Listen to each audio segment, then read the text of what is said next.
On our first new episode of 2021, we discuss what we know so far about the crash of Sriwijaya Air Flight 182. We also look back at the final numbers for 2020.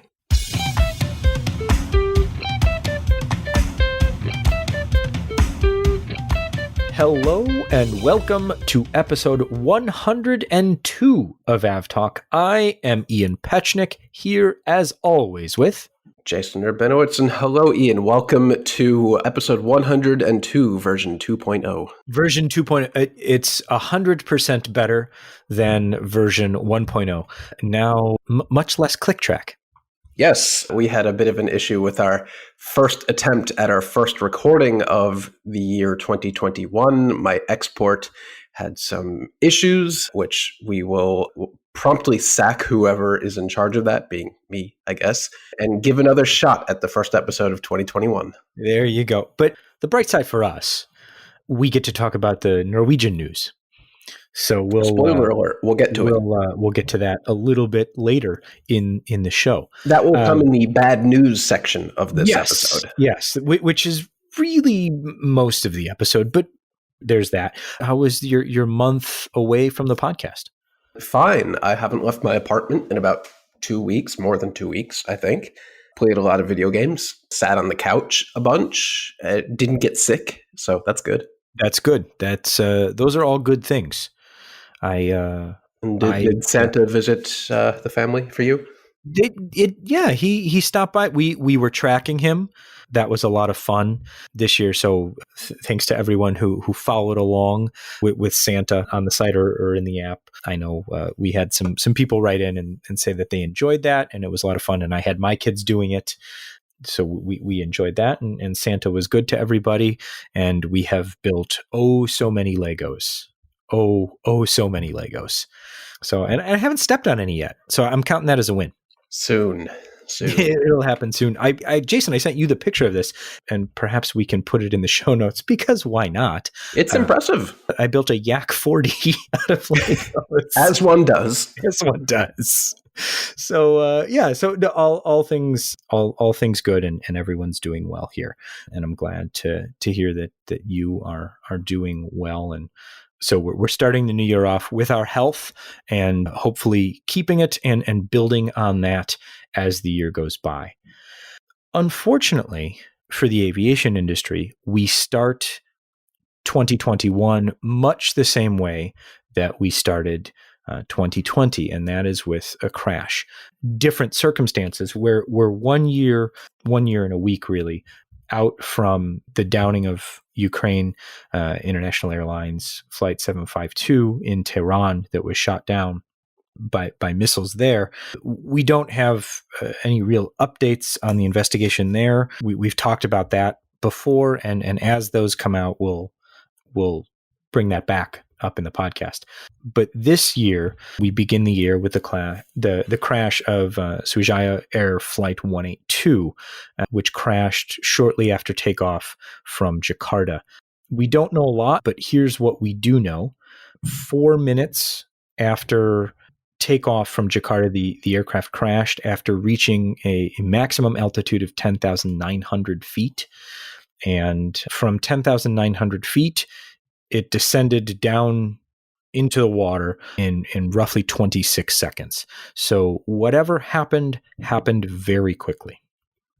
Yeah, this aircraft, it was just not good. The aircraft had actually been grounded because of COVID restrictions and minimalization of flights for quite a number of months. It was grounded way back in March 2020, and I don't believe its first test flight was until December 18th, and then it had been operating daily since then up until the fatal accident. It was a 737-500, so it's not a MAX. It has nothing to do with MCAS or anything like that. It's not even an NG. It's a 737-500, so it predates. It's two generations. It's a classic. It's 2 generations behind the MAX. I would say it's a reliable aircraft. It is not known at this point in time to have any fatal flaws. It certainly had issues back in the day when it was a new aircraft, but those have all since been resolved. whatever happened to this aircraft, it happened suddenly, it happened violently, and we don't know. The descent into the ocean, as Ian said, or into the sea, was dramatically fast. In less than 30 seconds between the time that the descent started and the impact into the sea, which is just absolutely frightening. So since the accident had occurred, we have seen the flight data recorder recovered. Indonesia posted a video of the recovery efforts of the data on that device. So hopefully they're able to do a preliminary readout rather quickly. The search for the cockpit voice recorder is ongoing. They think they have that located and they just need to scoop that up. Hopefully that will provide us some more insight into what happened. We also have some information that the flight crew possibly deviated from the route. It turned to the west instead of the eastbound track expected. Air traffic controllers tried twice to question the crew as to what was going on, but the crew did not respond, probably because they were busy trying to fly and recover the aircraft. And that's about all we know right now. Yeah, one of the things that has made kind of an analysis of this flight, a preliminary analysis of this flight from our data, at least possible, is that while the aircraft was grounded, because they didn't need to be flying this plane, they actually put it through maintenance and upgraded the transponder from just a pure Mode S transponder up to ADS-B. So before March or March and before, this aircraft was tracked by MLAT. And so in Indonesia, our MLAT is very, very tricky at lower levels because the terrain is so varied. I mean, you need 4 receivers to see the aircraft at the same time in order to calculate the position of the aircraft. And so when you're dealing with mountainous jungle terrain and poor line of sight and things like that, it's very difficult. So we often only have MLAT above roughly 20,000 feet in a lot of places. And so in October, by October, when the aircraft began to be powered on again, we were seeing ground coverage in Surabaya. So that was, kind of an upgrade there to the ADS-B transponder. So that allowed us to actually track this flight at all, because without that, we probably would not have had any data on this flight at all. So that's one of the huge benefits of installing ADS-B. Yeah, that's definitely a positive into the investigation. Thankfully, they were able to find the flight data recorder, so they may not really need to truly rely on the ADS-B output, but it's always something good for investigators to have, of course. Yeah. I mean, it not even for an investigation standpoint, for the crash investigation standpoint, just knowing where the aircraft was. Yeah, I think it highlights the benefit of having that instantaneous positional information. Certainly is something to be helpful about. But as things progress, hopefully the flight data recorder is read out quickly, and there's some information there that is helpful to the investigators, and we find out what was happening and how it happened, and we'll get a full report. And obviously we'll come back to this when we do know more. But that's where things stand with that right now. Let's shift gears and talk about other terrible things. But these are terrible things generally, because we have our first industry-wide COVID update of 2021. It being 2021, obviously, everything is better now. The year changed over. 2020 was terrible. 2021 starts off and everything's great, right, Jason? Nope. It was worth a shot. It was a good attempt, but it's no. Okay. Well, explain, please. Oh, where do we even start? Yeah, so we've got an ongoing pandemic. Then we had, travel restrictions over the past 9 months, various places and things like that. And then come December, we had a new variant or I don't know if strain's the right word, but a new variant of COVID that is up to 70 times more infectious. Super. Yeah, exactly what we needed, right? So that led to the imposition of additional travel restrictions. So now we've got, and this new strain was, kind of found in the UK. So immediately or near immediately, flights from the UK to other places had restrictions put on them. Some were banned outright. Some said, well, now you need a test and you need to quarantine. Some said you need to quarantine. Some said you can come and everything's fine. Yeah, that is still the case here in the US, unfortunately. The cart's being put out before the horse, I guess, at this point, because the CDC finally caved and said international travelers into the US must prove a COVID negative test. But when does that go into effect again? Well, it being the middle of January, I believe they're putting it into immediate effect, right?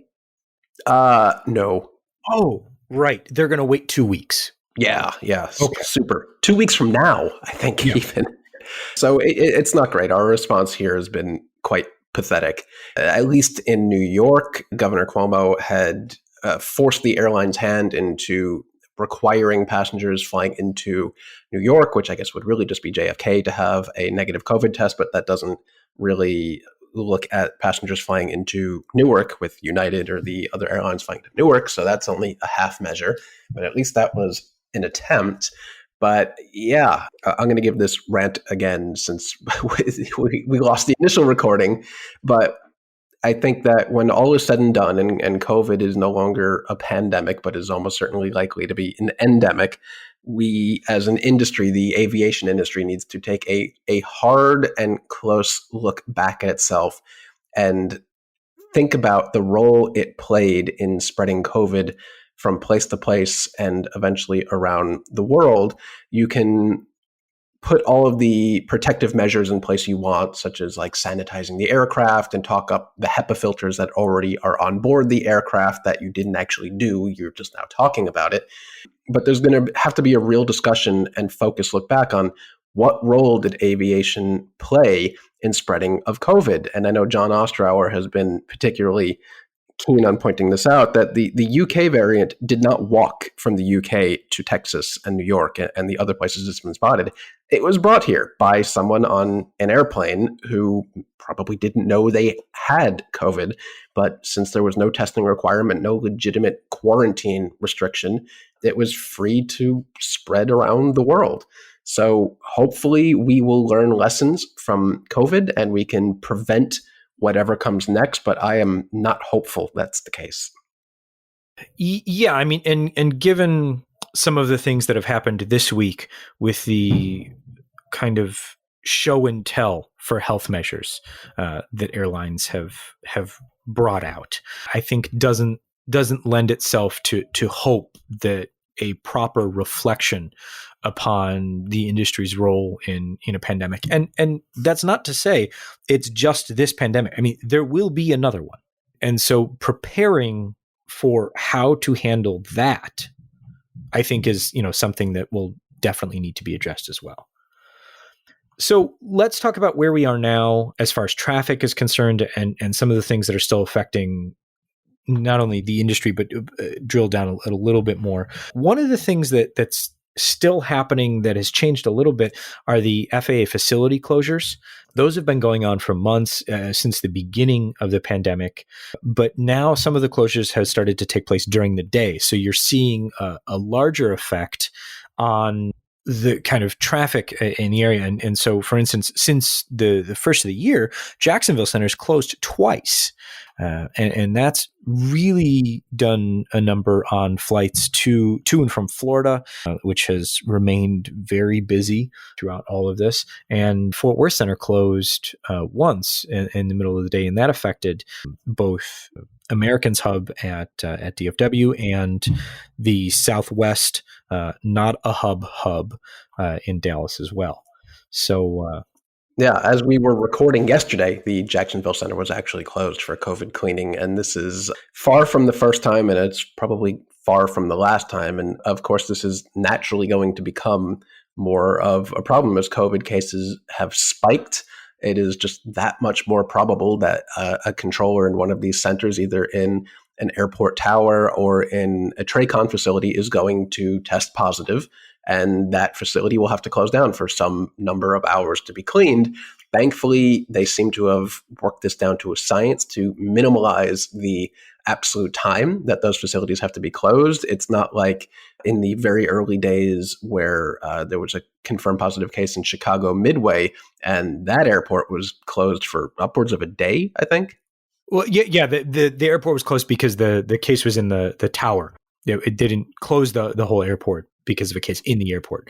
But yeah, it was a length of time. I mean, now we're down to a few hours, and even then, they say it's going to be closed for 3 hours, and then they say, okay, well, it only took 2 or something like that. So they've definitely improved upon their cleaning measures and things like that to get things back up and running as quickly as they possibly can.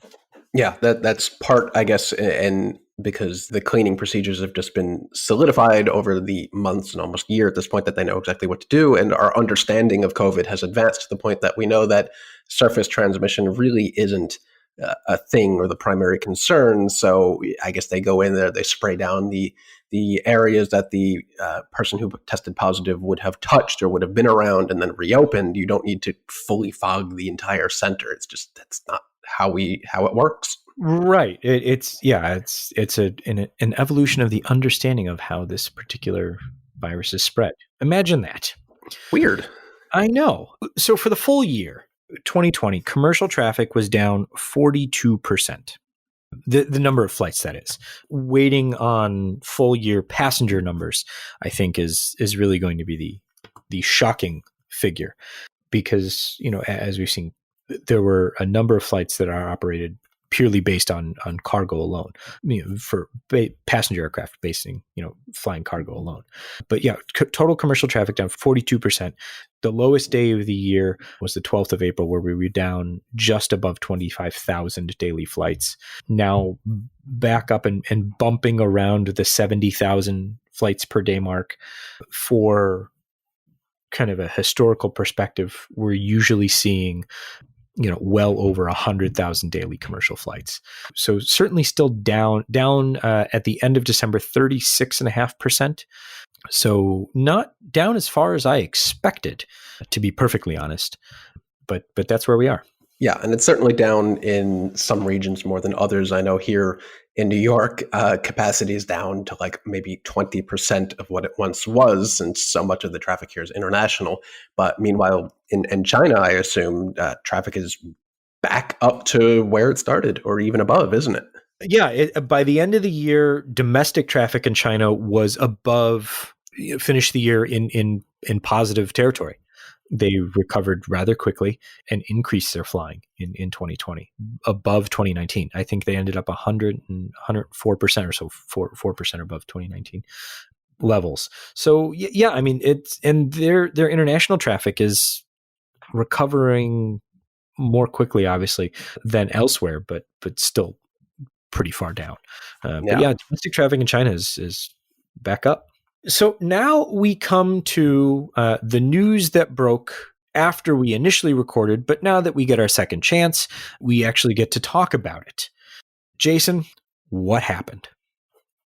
Well, we talked about this somewhat recently, but now it has become a reality. Norwegian Air has officially thrown in the towel on its long-haul transatlantic and I guess Asian flights. This was something that Norwegian has struggled with since day one. I don't think anyone is particularly surprised by this, but the airline will not at any point in the near future, at least, resume long-haul flying. It will return all of its 787s, both the 8s and 9s, to the leasing companies, and that's it. That sucks. Yeah, none of this is surprising. And Norwegian has had, if you've listened to more than one episode of the podcast, you know how rough Norwegian has had it. But they couldn't make it work. I mean, even outside of the issues they had with the aircraft, the model that they were operating with, the long haul model, it just wasn't working. And no one's really been able to make the long haul low cost model really work. And you throw in a global pandemic that erases international travel demand, and I mean, this is the, I think, obvious result. Yeah. So we've talked about this before, and just to sum it up, Norwegian's troubles. It initially was starting up service to a few destinations. I think Bangkok and New York JFK with the 787-8, and those were way late being delivered from Boeing. So from day one, it started operations with wet lease aircraft from High Fly and all sorts of other leasing companies that whatever aircraft they could scrounge up, be it an A340-300 or an A330 or even sometimes a 747, that's what you ended up on. Once they finally got those aircraft, the Rolls-Royce engine issues almost immediately sidelined those aircraft. So that wasn't good. None of those issues played well into the fact that Norwegian had an extremely aggressive, high utilization schedule for their aircraft. So they had very minimal downtime. If this happened to me on my flight out to the Flight Radar 24 annual Christmas gathering. If an aircraft takes a 2-hour delay on Monday, it's probably still going to be dealing with that 2-hour delay Wednesday and into Thursday because there's virtually no time to make up that delay. And it just wreaked havoc with its operations. So it was never truly a well thought out plan. On paper, it would have been great, but in reality, it just doesn't work that way, even with the newest state of the art aircraft. But this really does, to me, spell the beginning of the end for low cost, long haul flying. And we're all literally going to be paying for this failure.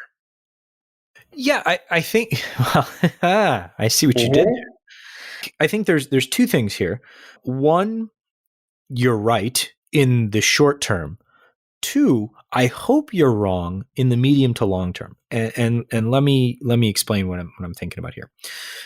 We've talked about long haul, low cost not being a great model, and that's certainly true on the wide body. But thinking about this from an aircraft utilization perspective and the ability for airlines to perhaps bring in a smaller long haul low cost aircraft, let's call it an A321LR or an A321XLR that hasn't Interesting. even hit the market yet. I mean, I think that is going to open up a lot of opportunities for long haul low cost, not obviously not ultra long haul low cost, but I don't think we've really seen much of that so far anyway. So I think that in the short term, certainly legacy carriers are going to benefit from Norwegian's exit. Exactly. But Norwegian's pricing, I mean, it just wasn't sustainable. No, it wasn't sustainable, but also if long haul low cost is going to be operated by narrow body aircraft, that's physically constrains the number of passengers you can have on board to 180, maybe 200 passengers if you really pack them in. Whereas Norwegian was operating a wide body aircraft, which could hold hundreds of passengers relatively comfortably, I might add. The premium product on Norwegian was really, I think, the world's best premium economy product, and the economy product was fine. I don't think most passengers on board that aircraft would be able to tell the difference between a Norwegian 787 economy seat and a United 787 economy seat, aside from maybe the meal and drink service where you had to pay on Norwegian. So I'm I'm not sad to sure if see it that go. says more about Norwegian or if it says more about United. Well, it was Norwegian was an odd case of a fully featured low cost carrier. Every seat on board at 787s had seatback screens with movies. They were in the process of installing free Wi-Fi, I might add. So that actually surpasses all other airlines doing the transatlantic routes, except maybe La Compagnie, which somebody should check in on them since their only routes don't work anymore. But they had a lot of pluses that separated them from the rest of the pack. And even over the legacy carriers, there were some additional perks and features. Yeah, I think that they were drivers of a lot of good things. They just couldn't make it work, both through a model of their own and then all of the other stuff that happened to them. So hopefully their refocus on kind of intra-European low cost is something that they'll find success with. Moving on. Moving on. So it snowed in Madrid. A lot. A A lot. lot. And just kept coming. And Madrid's probably not the kind of place that's suited for a lot of snow, is it? I mean, it didn't seem like they were prepared to remove all of the snow that fell on the airport. Hence, the airport was closed for days, not hours, days. And I think some of the runways are still covered in snow.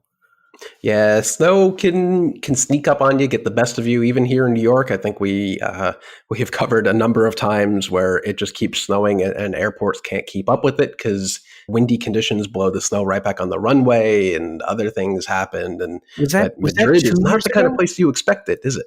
That no, the New York snowstorm was that 2019 or 2018 or I think 2019? that was 2020, early 2018, like Wow. January 2018, Yeah, where it was it was closed like for a like New 4 days. Year's snowstorm. Yeah. But yeah, Madrid, I mean, just a lot of snow fell and pretty much all at once, and they just could not keep up, so they closed the airport for a couple days. Things are starting to get back to normal-ish, but still not great. I mean, I guess the obvious benefit here is that traffic is so much lower now that it's easier to recover to what is currently normal. But I mean, we'll see what happens there. Now, But there yeah, was one flight that was able to sneak out, wasn't there? well, I mean, when you're Real Madrid, you have to fly. Get Uh, out the snowplow. Get Spain's only snowplow out on the runway. They have got to go. that's pretty much what happened. So yeah, it's quite the mess there. But we'll post a link to. I think some of the satellite photography really shows the coverage of what happened. So we'll toss a link in the show notes there. Yeah, snow will get you. There's some regions in Japan right now in the north that are also getting some Oh yeah, tremendous amount of snow, multiple feet of snow. And some of the airports in the north of Japan haven't had flights operating for days on end. That is a place you do expect to see snow. And even there, it was so overwhelming, they couldn't keep up. There's like a subgenre of YouTube videos of Japanese snow clearance that I thoroughly enjoy because I just find them so kind of enticing or entrancing, where they go up and they've got like 8 feet of snow on a roof, and they just go hit it with a stick and then run. I saw And that all too. of this, It's amazing. I love watching that. Just don't be So standing in the wrong place. no, you definitely don't want to be standing in the wrong place. Let's talk about some good news. Okay, I like Because good news, there is a little bit. and So it's a big one. it is a big one. Yeah, yeah.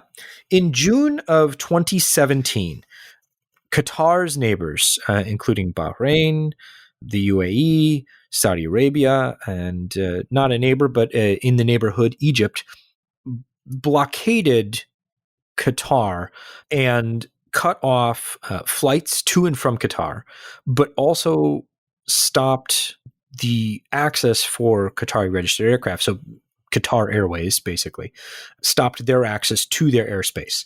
What this did is it forced Qatar Airways flights to fly around these countries, adding in some cases up to 4.5 hours of flight time to some of the flights from Doha to points south and west. So to South America, to Southwest Africa, those flights ended up taking up to 4.5 hours longer than they had previously.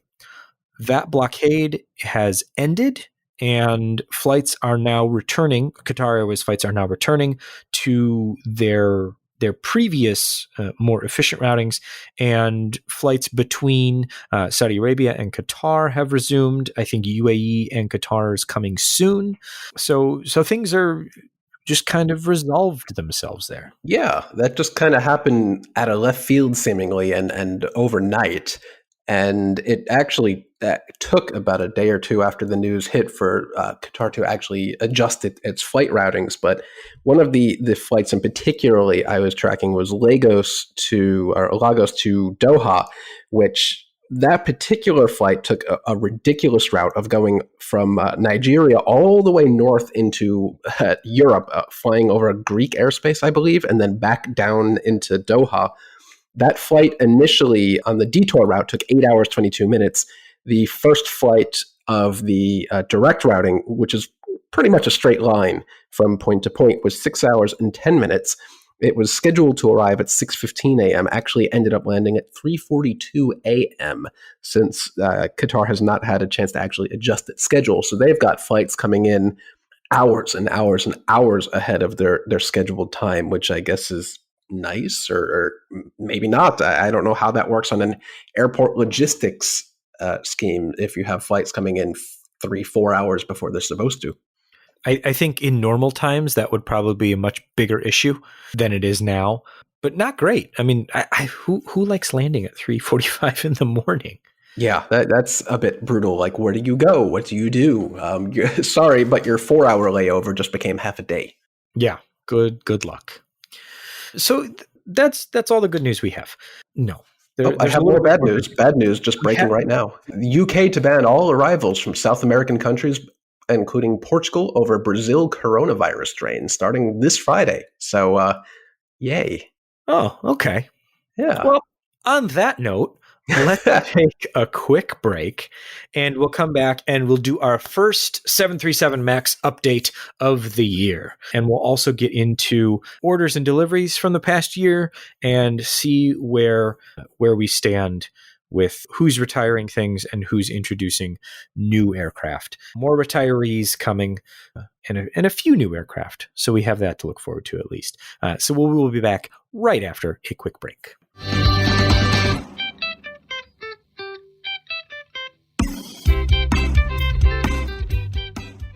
Welcome back. We are now ready for our first 737 MAX update of the year, and it is a big one.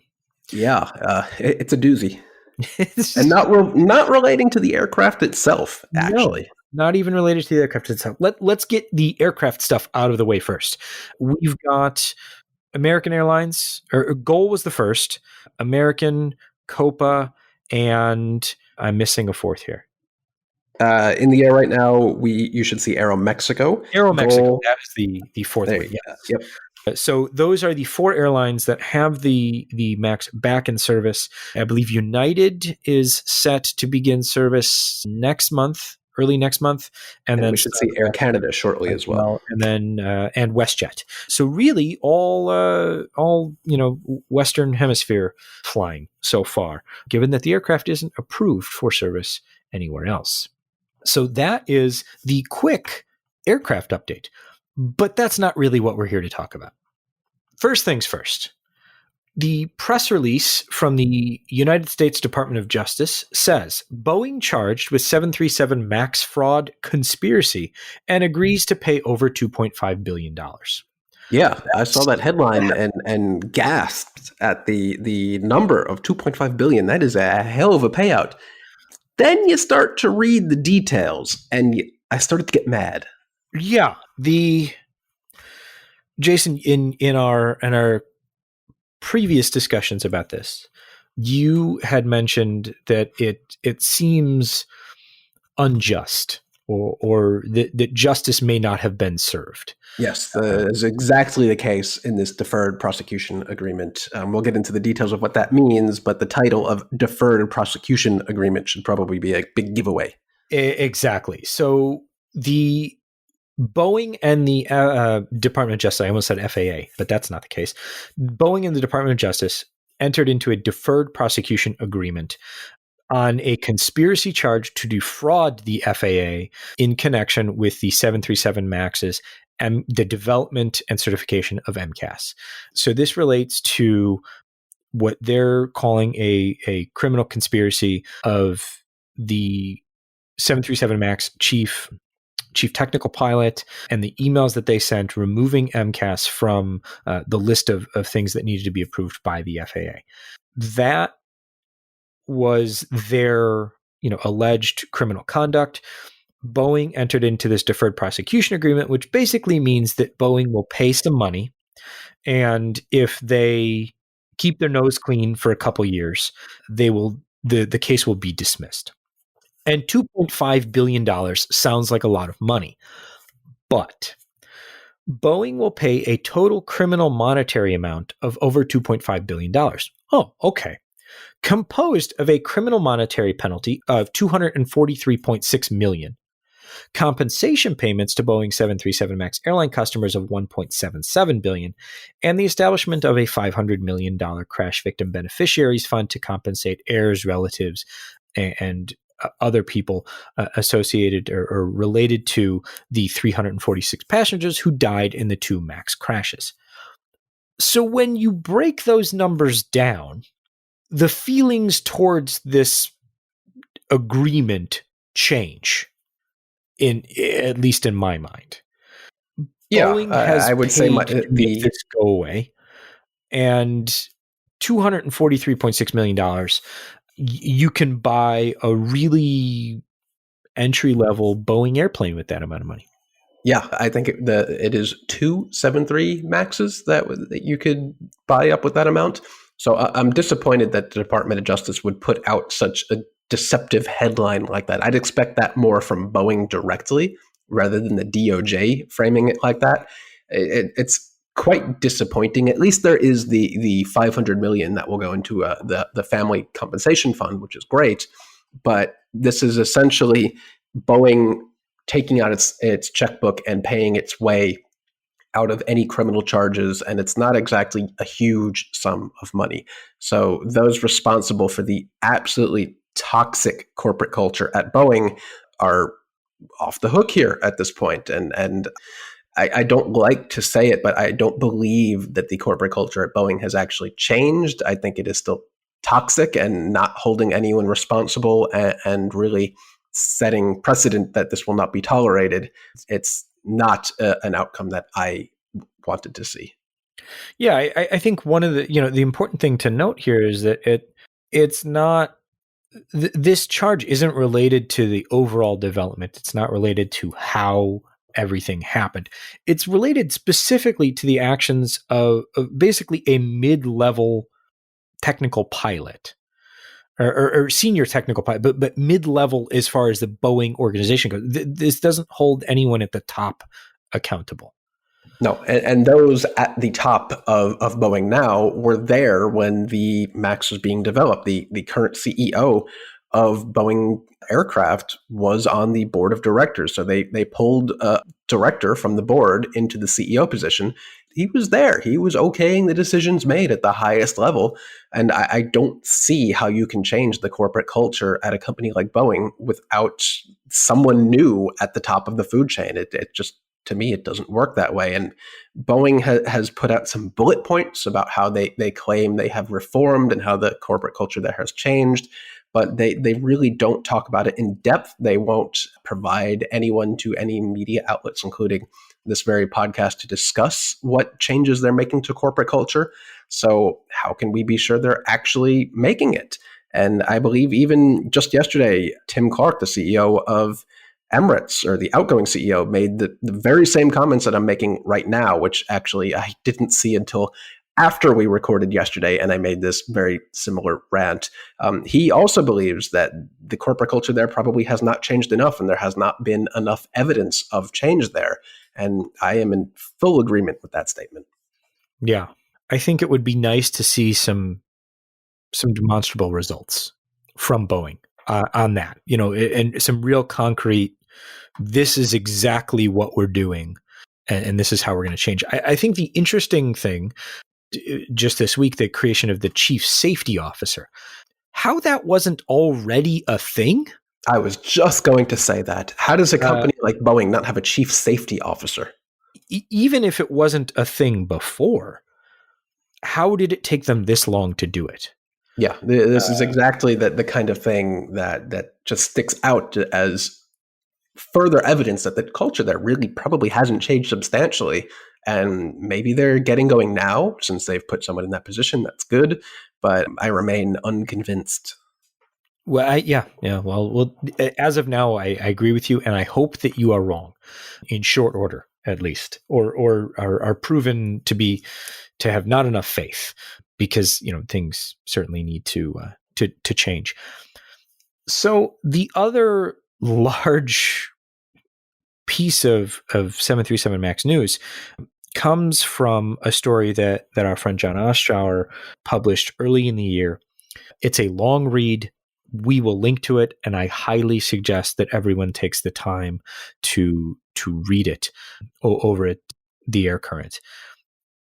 So one of the things that came out of the updating of the software, the updating of the MCAS software on the 737 MAX, were test flights conducted by various authorities. And one of the test flights was conducted by the European Union Aviation Safety Organization as part of their recertification of the aircraft.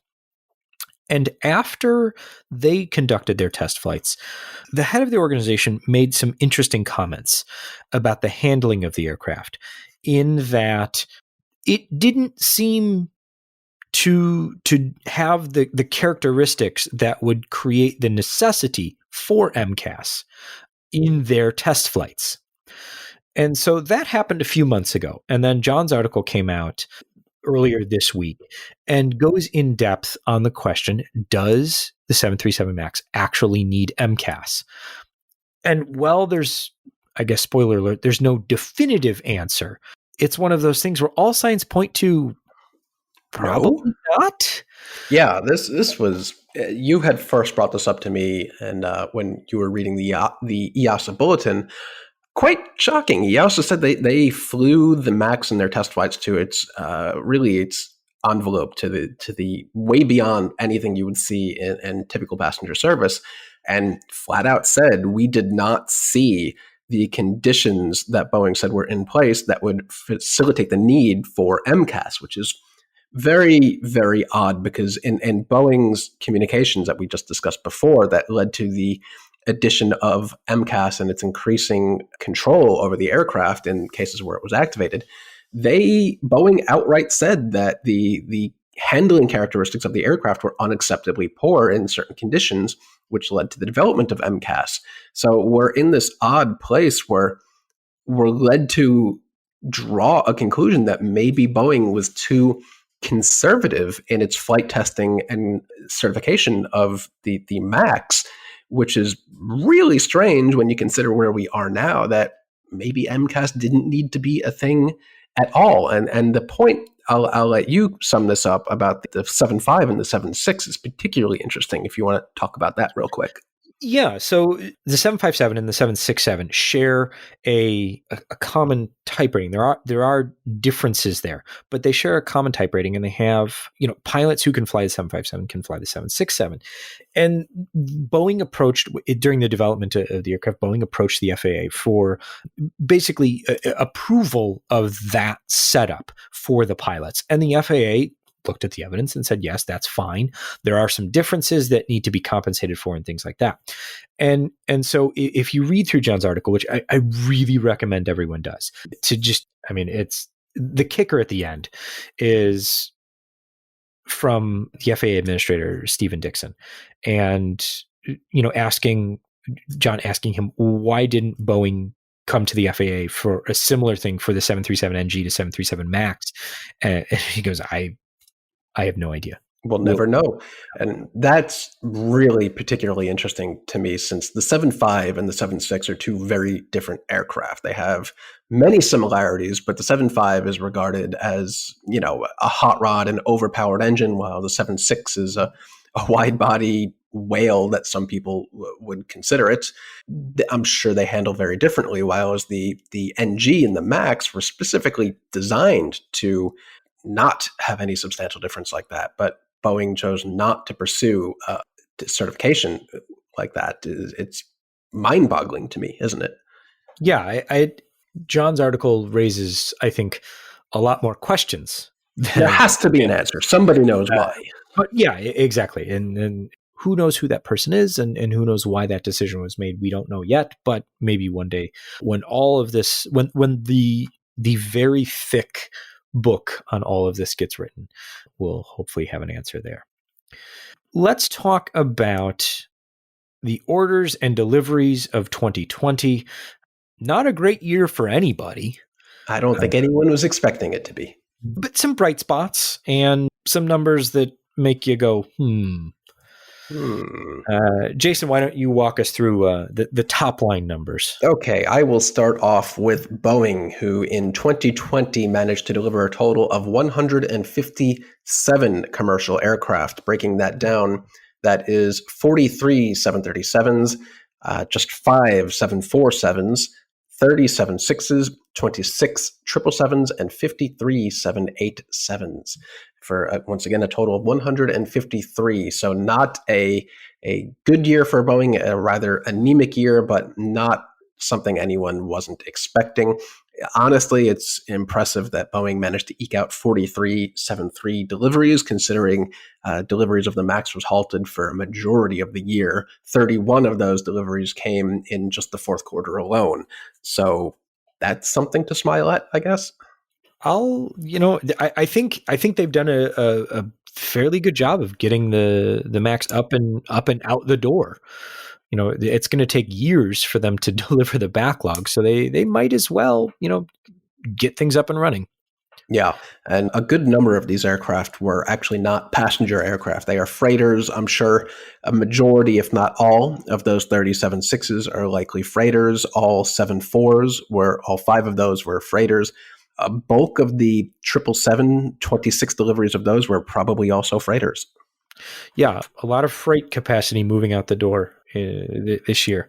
So yeah, that definitely something to keep an eye on to see how that develops this year, how quickly they can get up and running with deliveries of the 737 Max, and who ends up taking delivery of all of these aircraft that they've got sitting around. Yeah. Meanwhile, over in Airbus land, they were able to deliver substantially more aircraft. Again, not surprising, 566. So while a larger number than Boeing, still not a great year for Airbus. Still down. 38, 38 A220 family aircraft, 446 A320 family aircraft, the majority of which, 431, were the Neo, 19 A330 family, 13 of which were the Neo, 59 A350 family aircraft, and four, count them, four A380s. Hey, there you go. And they've got what, three more to go with A the couple A380? more, but I think those will trickle through to 2022. Yeah. Very, very, very slow. They will be pushed on delivery from the factory. Yeah, nobody's in any rush to take those, which will only be going to Emirates anyway. Yeah, yeah. But those were the numbers for Airbus and Boeing. Unfortunately, I don't have the numbers for Embraer in front of me, but I don't imagine they were all that impressive either. But both Airbus and Boeing took some pretty high profile and substantial hits to their order backlog, didn't they, Ian? Yeah, I mean the Boeing backlog is down. I mean, basically down 20%. Cancellations of 737 Max orders are kind of leading the way on that one. But some other high profile shifting around of renegotiations of orders and things like that as well to kind of downsize them for airlines that don't need those aircraft anymore. And then Airbus took a big hit just this week or late last week with their AirAsia order, right? Yeah, AirAsia had a fair number of A330 Neo and A350s, I believe, on order. Those will no longer be happening. Those were kind of on the line for being canceled for quite a bit, but I think that's officially official at this point. Yeah. And so we kind of start 2021 with not really sure where we're going to go as far as orders are concerned this year. It doesn't seem to me like we're going to see any, barring any huge surprises. I don't think we're going to see any blockbuster orders this year. I think this year is probably going to be all about how many planes can we deliver, not how many orders can we take in for Right, which is totally fair. And yeah. sorry if you hear me laughing in the background. I just saw from one of the aviation accident sites that a TAM Brazil A320 had a capybara strike. Oh, That's a new one. I have not heard of that. they're so cute. Yeah, the A320 hit already above V1 and hit a capybara on the runway, continued to 9,000 feet to assess the damage, and returned to Sao Paulo. So that's Not a new great. one. Not good. No. Yeah. Moving on. Moving on. So, kind of getting back to orders and deliveries, we had news this week. I think when Tim Clark was speaking, this week about Boeing generally, he was also talking about the 777X. And so entry into service for the 777X with Emirates, which is supposed to be the launch customer, has now been pushed to 2023. Maybe, possibly. 2024, 2025. Nobody really knows. Airbus, Emirates had already let the information slip when they were talking about the premium economy deliveries on their A380s that will also be introduced on their 777X in 2023. This is an aircraft that was already supposed to have been delivered and flying last June of 2020, and that was already pushed back, I think, from earlier delivery schedules. So we should clarify that there is nothing wrong with the aircraft at this point. It's not a technical issue at this point any longer, at least. Market issue. Yeah. Right. Yeah. There were earlier issues with the engines that had been resolved, but it is just the exact wrong time that Boeing would want to roll out its newest, highest capacity 777. Not really a great moment for ultra long, or not ultra long haul, but long haul, wide body, many hundreds of passenger aircraft. Not really their shining moment. So yeah, it'll be really interesting to see if Emirates remains the launch customer. I bet they don't. It could be Lufthansa. It could be, who else has them on order? The list is not long. Notionally, Cathay does, but I don't No. I don't know if that's a phantom order at this point. But yeah, not a huge market for them at the moment. Not a huge market for the 747 either, but the last four are now spoken for. Atlas Air has signed an order for the last four 747-8F aircraft that will ever be produced, and those will also be the final 747s ever produced. Yeah, that's sad, not unexpected, of course. It had already been announced that the 74 line would be closing. This will come in 2022. So next year we'll see the last four 74s off the line, and that is really going to make Everett, the Boeing facility up in the Pacific Northwest, quite a ghost town, isn't it? Yeah, I mean, so the 747's ending. The 767 order backlog is not huge. 787 production's moving to South Carolina. So, yeah. Yeah, there's not much going on there at all, which leads to all sorts of interesting possibilities. I mean, one possibility could, of course, be that Boeing packs its bags and leaves Everett entirely, which would be stunning since their operation there is so large, but it opens up a lot of space in the world's largest building to do something else. Yeah. You've got the 767 line, which is inclusive of the KC-46 tankers. You've got the 777 and the 777X line, and then you've got who knows what. And I mean, like you said, there are so many possibilities, and hopefully they're, thinking big, and there will still be something there. But yeah, it clearing out Everett, I mean, that would just be. I mean, it wouldn't happen right away, but if it did happen at all, that was just a gaping hole in the aerospace industry. Yeah, that would be unfortunate. I can envision a scenario where possibly 7.3 or the replacement for the 7.3 eventually moves from Renton up to Everett. That seems logical to me to consolidate operations, but who knows? Yeah, I do not. If I did, I think, be a very rich man. Speaking of 747s, China Airlines is retiring theirs in 3 weeks, I believe. The first week of February is the last China Airlines 747 flight. And you have had the good fortune to fly in the nose of a China Airlines 747, if I am not mistaken. Yeah, I'll be sad to see these go. They have a bit of a special place in my heart. A couple of years ago on a flight to Japan, I flew China Airlines in premium economy, and they are one of the few airlines where if you connect onto a flight that does not have premium economy, they bump you up to business. And for some reason, I ended up in the nose 1F of a China Airlines 747 because they no longer sell first class. So they were selling the first class seats as business. And I just kind of wound up there, upgrading from premium economy to business and then what used to be first. And that was my only time ever flying in the nose of a 747. Will probably be my first and only time. I was actually booked as an A350, which is why I had premium economy. And I was really kind of upset that they changed it to a 74 because that would have been my first time on a passenger flight on an A350. But in hindsight, I am really glad that that substitution happened.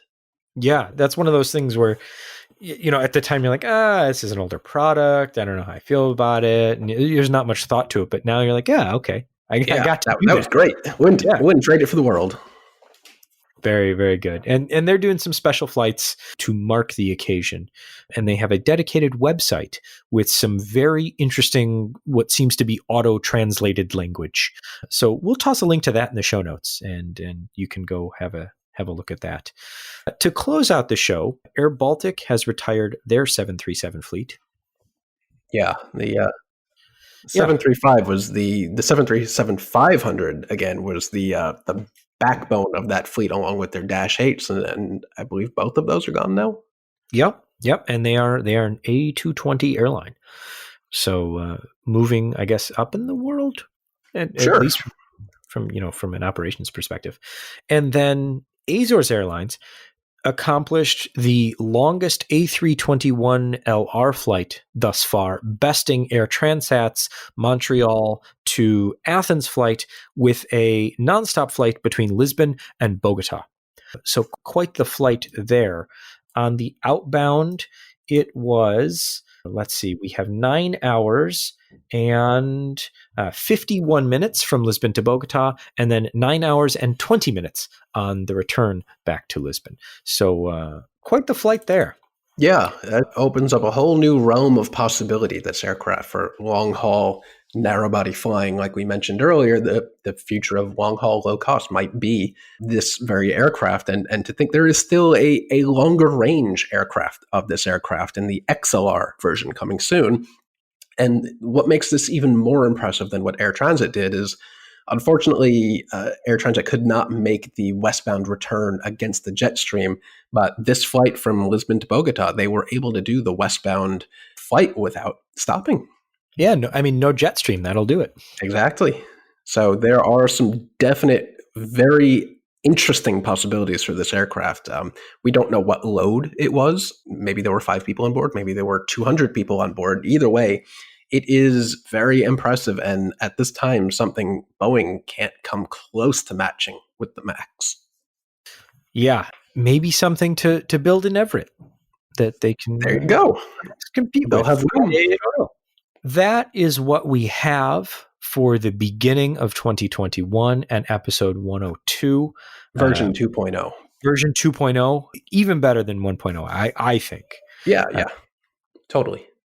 So we're looking at the start of 2021, not starting off great. Hopefully it can only go up from here. And, we're looking forward to maybe by the end of the year saying we're doing the podcast from not our houses, and looking forward to some of those things. But we hope everyone has a good start to the year. Hope everyone is doing well and staying healthy. And thank you all so much for listening. This has been episode 102 of AvTalk. I am Ian Petchnick, here as always with Jason Rabinowitz. Thanks for listening.